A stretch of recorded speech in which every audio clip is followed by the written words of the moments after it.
ويمكن لي نعطيكم بعض يعني التوجهات اللي حنا قررنا باش غادي نمشيو فيها ان شاء الله. انه غادي يتم اولا التجميد ديال يعني النظام الاساسي ديال التعليم، باش ان شاء الله كذلك تكون فيه واحد امكانيه ديال التحسين ديال الدخل ديال يعني الموظفين والموظفات اللي موجودين في القطاع ديال التربيه ديال التعليم. كانت نقطه يعني ثانيه اللي هي عندها الأهمية ديالها اللي تكلموا عليها الإخوان ديال الاقتطاعات.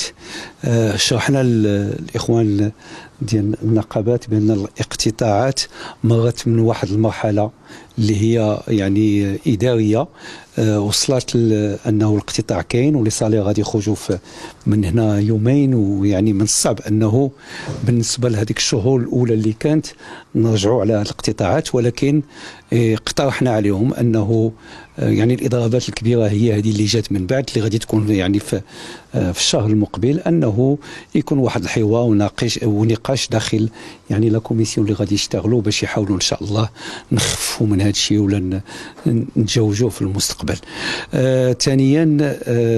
ثالثا غادي تكون إن شاء الله لجنة وزارية كما قررنا اللي كيترأسها السي شكيب بن موسى، وغادي يكون معه السيد وزير الشغل السي سكوري، وغيكون معه السي القجع الوزير ديال يعني الميزانيه، وغادي يتعاملوا معهم بعدد من الاجتماعات ان شاء الله باش نحاولوا نخدموا على هذاك التحسين ديال ان شاء الله التعديل ديال القانون الاساسي، ونلقاو الحلول ديال جميع يعني المشاكل اللي هي مطروحه. وهذا الشيء تاخذنا فيه قرار انه ان شاء الله في حد اقصى على ماكسيموم ليميت انه 15 من يناير يعني ان شاء الله يكون التوافق بين الاطراف وتبدا التطبيق ديال هذا يعني التوجه وهذا النظام الجديد.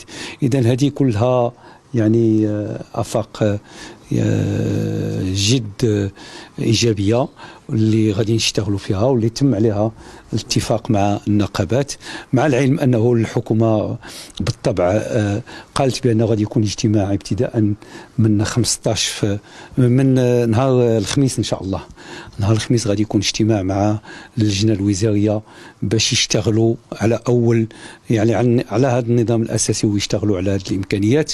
وقلنا لهم بانه لازم يعني احنا طلبنا من النقابات وهذا طلب ملح انه لابد انه الى غادي نبداو نتناقشوا غادي نبداو نتحاوروا غادي نلقاو الحلول انه ولادنا ما يضيعوش، بان يعني الكل خصو يرجع للاقسام ديالو، لان حنا دخلنا في واحد الديناميه ايجابيه، وهذه الديناميه الايجابيه خاصها تكون كذلك في الرجوع الى الاقسام. وشكرا لكم.